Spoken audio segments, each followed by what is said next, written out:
In 1955, in Syria, there was a family of five, a mother and a father and three daughters, who decided to flee the country, flee Syria, and head to America.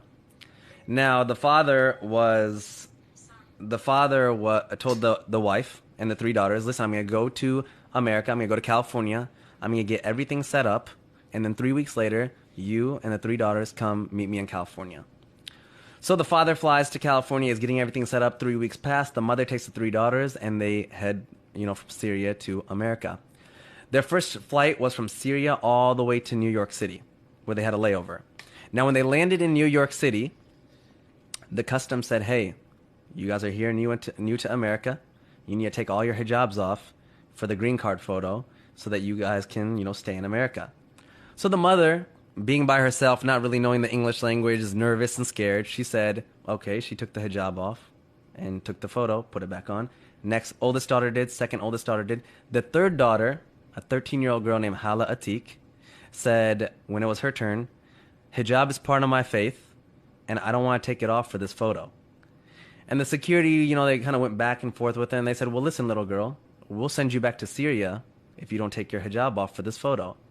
And she said, I would rather go back to Syria. And this is a young 13-year-old girl who flew all the way from Syria to New York in a foreign country. They're in a foreign country. She should be scared. She doesn't know what's going on. She said, I would rather go back to Syria than stay in this country if you guys are going to take my religious, rights away. Security came, management came. They put her in a back room. They made each older sister go to her separately and talk to her. They had the mother go talk to her. Then the 13-year-old girl said, I don't care who you bring back here. I will not take my hijab off for this green card photo. After 2.5 hours passed, the whole security's there, management's there, cops are there.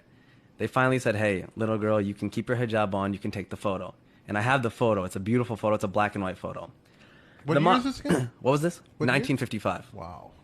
Now, the mom is super upset at this time because she's nervous. She's missing her husband. Syria to New York is not an easy flight. And she's like, you're so stubborn. Why don't you just listen to me? So they grab their suitcases, and she's like pissed off at her daughter. And they run to their next gate. They miss their flight. So now this family who spent all their money, they're like, Syrian refugees. They're now like even more scared and even more worried. And the mom's like, now what do we do?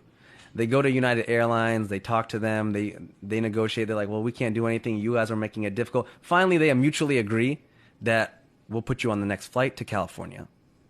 They get on the next flight. While they're flying to California, the mom is yelling at this 13-year-old girl like the entire time. Like, you're so stubborn. I miss my husband. I'm tired. They land in California, and their husband's, the father's there, and he's in tears and he's crying.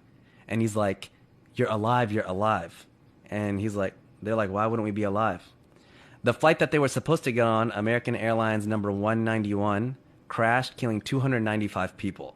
It was the biggest crash in American Airlines history. And the young girl, Hala, 13-year-old Hala, looks up at her whole family and says, hijab saved our life. Wow. She was there in California. I'm having an event on September 8th.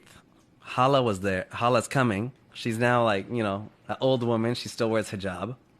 I put this on my platform, Muslims of the World, about 1.5 years ago. Over 40 million people ended up reading that story because it went viral. And out of that 40 million, when it went viral, about 10 people converted to Islam because of that story. And about 20 Muslim girls have messaged us and said that they've put on hijab because of this story. Wow. That is probably my most favorite story.